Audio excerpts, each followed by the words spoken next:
Buying a home is a major life event. Right after reaching this pinnacle of happiness, my marriage began to fall apart. I'm Anna, 30 years old. My husband, John, is 35, and we have a 3-year-old daughter, Sarah. We finally got to buy our dream home. When I tell people this, they usually respond with something like, "Wow, that sounds perfect. You must be so happy." Normally, that would be true, but not in my case. Lately, I've been stressed out by the new house we're building and our mother-in-law, Maria. The first step towards our relationship's breakdown happened when we left our daughter at my in-laws' house. Both my husband and I work full-time and barely have any free time during the week. We mostly went house hunting and discussed design plans on weekends. Bringing Sarah along was tricky because she'd get bored and fussy, so we usually left her with my parents who live nearby. But one morning, my father was sick and had to go to the hospital, so they couldn't take care of Sarah. I thought we'd have to cancel our plans for the day, but then my husband suggested, "Why don't we leave her with my parents?" To be honest, I don't get along well with my in-laws. They believe there's no need to be considerate of their son's wife, and that they can say whatever they want to me since I'm just their daughter-in-law. What era are they living in? Besides, I felt uneasy about asking them to take care of a 3-year-old on such short notice. But if we postponed our plans, it would delay the house's completion. After much deliberation, I reluctantly decided to leave Sarah with them just for that day. Once our errands were done, we bought some fancy sweets as a thank you gift and headed straight to my in-laws' house. By the time we arrived in the evening, my in-laws were in a good mood, likely because of the gift. After thanking them and heading home, Sarah asked, "Mommy, where's Grandpa and Grandma's room in the new house?" I was taken aback. Sweetie, what are you talking about? Did Grandpa and Grandma ask you that? What did you say?" "I said I didn't know," she replied, then resumed talking to her stuffed penguin. "Maybe they were wondering if they would have a room to stay in when they visit," I thought. From then on, my in-laws started visiting often during the evenings and holidays when we were home. Currently, we live in a small, old, rented apartment to save money for the house. Whenever my in-laws visit, they make themselves comfortable and demand to see the house plans. Before I can stop him, John eagerly shows them the plans and starts explaining everything. Why does he have to show them everything? It's bad enough they come over so often. After that, my mother-in-law always bombards me with questions. It's like a congressional hearing. And it's not John who has to answer, it's me. I can almost hear a chairman call my mother-in-law. "Maria, your turn to speak." "This kitchen layout is impractical. Change it. The living room is too small. Make it bigger. As people age, they need larger spaces to feel comfortable. And one kid's room isn't enough if you have another child. What are your thoughts on the declining birth rate?" Okay, that last one is a joke. She hasn't grilled me on birth rates yet. Now it's my turn to speak. "Anna?" We discussed this with the contractors and made decisions together. The foundation is already laid, so we can't change the layout now. Please understand. I said this rather irritably. Then she starts asking about furniture and appliances, digging for every detail. My mother-in-law claims to be a home professional. "I visit many friends' homes and study their rooms. With my trained eye, I can easily tell what's cozy and stylish. Ugh, this house, this room is all wrong. It'll drive away good luck and make work difficult. Just terrible." Yeah, right. She's no expert, just a meddler. I got so fed up that I joked. Why don't we make it a 2-family house and split the cost? My in-laws were furious. "Are you saying we should pay? How ungrateful." "I hate the idea of living separately like strangers." That day, they left in a huff. Yeah, go ahead and leave. You aren't my parents anyway, and I don't owe you any respect. You're just a burden. That night, after putting Sarah to bed, John angrily confronted me. "My parents are just trying to help. Don't be so cold." I'm not being cold. But your parents are really rude, always interfering with our plans and acting superior just because I'm their daughter-in-law. That's normal for parents. You're disrespectful. Think about how others feel for once. Cool off and reflect. He turned away and refused to talk anymore. Sure, they're your parents, but we're a separate family. Besides, they haven't helped us financially at all. They just give orders without contributing, which is incredibly rude. I couldn't calm down and spent the night fuming over the unfairness. Eventually, the house was finished. We were excited to move in, but just after we settled, John dropped a bombshell. Starting today, my parents are moving in with us. Dad will take the bigger room upstairs, and Mom will take the smaller one. Hold on a second. What are you talking about? We agreed the upstairs rooms would be for Sarah. I never heard about them moving in. Besides, your parents might complain about the rooms like they usually do. They won't complain. They've already seen the rooms, so there's nothing to worry about. When did they see the rooms? Day before we had our walkthrough. Wait a minute. Are you telling me your parents saw this house before we did? Yeah. They wanted to see it, so I gave them the keys. It's not a big deal. It's not like it hurts anything. John, acting as if the discussion was over, returned to the task of setting up the TV. Not a big deal? I thought. It is now. I was so angry that I left the kitchen unpacking unfinished and went upstairs. I locked the door and tried to calm down my chaotic thoughts. I was genuinely thankful that Sarah was at daycare, allowing me to think things through alone. This sudden announcement about living together made me lose all respect for both John and his parents. I didn't want to be around them for another second. But we had just bought this house, a significant investment. I needed to stay calm and composed, think about what to say and what not to say for the sake of Sarah's and my future. I stayed in the room, gathering my thoughts, waiting for John's parents to arrive. As John said, his parents arrived in the early afternoon with a truckload of their belongings. Sheesh. At least greet us. Ugh, no matters whatsoever. Oh, it's still a mess here. How slow can she be? Maria added, and then she just marched into our new home as if it were her right. Listening from upstairs, I eventually walked out to the entrance. Maria and Sean, I wasn't informed about you moving in, I said, my voice colder than I expected. Sean quickly shot back. We told John, so there shouldn't be any issue. Yes, there is an issue. I only found out about your intentions this morning, and I have no plans to live with you two. You're so disrespectful. Excuse me? John said it's fine. You think you, a mere daughter-in-law, can defy your husband? Absolutely. Maria chimed in.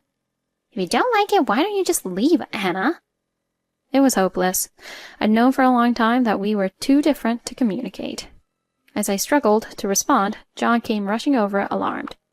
What the hell are you doing, Anna? Don't fight with my parents. Fight? This isn't a fight. I'm just being insulted because I'm their daughter-in-law. And now you're blaming me too. You're all the same. John, I can't live with your parents. Come on, don't make this difficult. You're my wife, so you should follow what I say. I'm a person before I'm your wife. Do you think you can just force me to obey? Listening to our argument, Sean yelled. We don't need a wife like that in this family. John surprisingly agreed. Maybe it's best if we divorce. I can't have a wife who doesn't respect my parents. Finally, I had what I wanted. Fine, let's get a divorce, I said clearly. John and I exchanged words of divorce, and I hoped my phone in my pocket recorded everything. We will be strangers now, so you need to return the $790,000 I lent you for the house, I demanded. Sean gasped in shock, and John turned pale. I calmly explained to his confused parents. Your son didn't contribute a single cent to the house. It was built entirely with my savings because he's financially irresponsible. We agreed to share living expenses equally and save what's left in our accounts. But he spent his money recklessly and didn't save anything. I continued. Anna, you don't have to go that far. Every word is true. And when it was time to buy the house, you insisted it be in your name. That's why I lent you the money. I have a promissory note, so there's no denying it. I replied firmly. That's not... Leaving my stunned husband and in-laws behind, I quickly packed my valuables, clothes, and Sarah's favorite toys into a suitcase and duffel bag. I took Sarah's beloved penguin plushie and loaded everything into my car, then drove off. I said goodbye to the new house that had been ours for such a short time. I picked up Sarah from daycare and headed to my parents' house. They were surprised to see me arrive with so much luggage out of the blue. It's so sudden, and I don't want to impose. I could always stay at a hotel, I said hesitantly. My parents quickly stopped me. Later, I found out that they were worried I might be thinking about ending our lives. Actually, it was the opposite. I had vowed to protect her no matter what. I explained everything to my parents. I told them I wanted to divorce my good-for-nothing husband and that I was determined to get custody of my daughter. They promised to support me completely and offered to let us stay with them for a while. This was a huge relief for me since I was working. That night, I documented everything that had happened with my husband and in-laws. I saved the audio recordings of our conversations on my phone to my computer and external media. Armed with this, I spent my vacation days and weekends visiting various law offices until I found a trustworthy lawyer and officially hired them. A week quickly passed since I left the new house. After work one day, I found someone waiting for me. It was my husband. I would say ex-husband, but we were still legally married as the paperwork hadn't been filed yet. I didn't want to talk to him, but I was afraid he might do something rash, so I suggested we go to a more public place like a coffee shop. I made sure to turn on the recording function on my phone just in case. I tried to stay calm and asked, "Do you have something to say?" About the house. You can have it. I'll change the name on the deed. Just forgive the debt, okay? I'm sorry, but I can't live in that house anymore. Your parents were there before us. Who cares about that detail? It matters to me, so it's not possible, I said firmly, taking a sip of my coffee and studying my soon-to-be ex-husband. His hair was disheveled, he had a scruffy beard, and he looked unhealthy. His suit was wrinkled, and his shirt hadn't seen an iron or a dry cleaner in a while. I couldn't help but think how worn out he seemed. Please, Anna, I can't repay that huge amount of money so easily, he pleaded. You knew it was a lot when you borrowed it. I even suggested we both be on the deed or just me, but you insisted it be yours. I reminded him. I thought I should be the head of the house. And the divorce, I didn't mean it. Why did you take it seriously? I meant it. I'm done. The divorce is happening. It's not just your incompetence. Your parents are insufferable, I said, determined. Sarah is waiting for me. If we're done here, I'm leaving, I said, standing up. Wait, I'm taking her, John demanded. His words worried me. Back at my parents' house, I asked them to make sure Sarah was never taken by force. A few days later, the daycare called to say that someone resembling my in-laws was there. I left work early and rushed to the daycare. Thankfully, they had kept Sarah away, and my in-laws were waiting in a separate room. As soon as I entered the room, my mother-in-law started yelling. Give us back our granddaughter, you greedy thief! What do you mean? I haven't stolen anything. If not a thief, then a fraud. You must have done something shady to get that money. There's no way you had that much money at your age. No, every cent I lent John was mine. I got it honestly from my savings and gifts from my parents and grandmother, I explained. Gifts? Yes. They gave me the maximum amount each year without incurring gift tax. Plus, I sold stocks and saved diligently. It all adds up. I can't believe it was really your money. You didn't gift John anything? You can start now, I suggested, knowing their financial situation. Sean groaned and fell silent. Maria, who loved luxury, never thought about saving or gifts. I knew this. I'm divorcing your son and taking custody of my daughter. Please, don't come to the daycare anymore, I said, taking Sarah and leaving. Despite my warning, John and his parents came a few more times.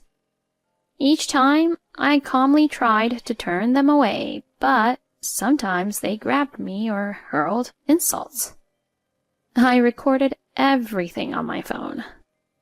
About a month after I left the new house, I sent a letter through my lawyer demanding repayment of the loan and agreeing to the divorce. John mostly agreed, but wanted to fight for custody. However, when I mentioned alimony, he quieted down. With my evidence and their lack of savings, it took some time, but I got the money back and full custody of Sarah. It took longer than expected for John to repay the loan, because selling the new house was difficult. I thought John and his parents would live in the new house, but they couldn't afford the $790,000. John had no savings, and even selling their old house wasn't enough. Eventually, they sold the new house for less than they paid and had to lower the price multiple times before finding a buyer. John took out a loan to cover the difference. Now, he lives in his parents' rundown house with them and his sister, who moved back with her 2 sons after her divorce. The house is crowded, and their constant arguing is infamous in the neighborhood. They no longer bother us, probably because they can't afford child support and are too ashamed. 4 years later, Sarah is now in 2nd grade. We live near my parents, who help us a lot. I thought it might be fine to stay single and just raise my daughter on my own, but now I'm actually seeing someone. He's a 36-year-old man with a 1st-grade daughter and a history of divorce. We met at daycare, started talking, and he eventually confessed his feelings. Now our daughters play together, and we go out as a family. Recently, Sarah said, If we get a new house again, we should all have our own rooms, and we should get a dog. Her words made my heart skip a beat. That man had proposed to me a while back. I asked him to wait because of our daughters, but my mind is made up. I hugged Sarah and said, Yes, sweetie, let's get a new house again. This time, we'll make sure everyone is happy.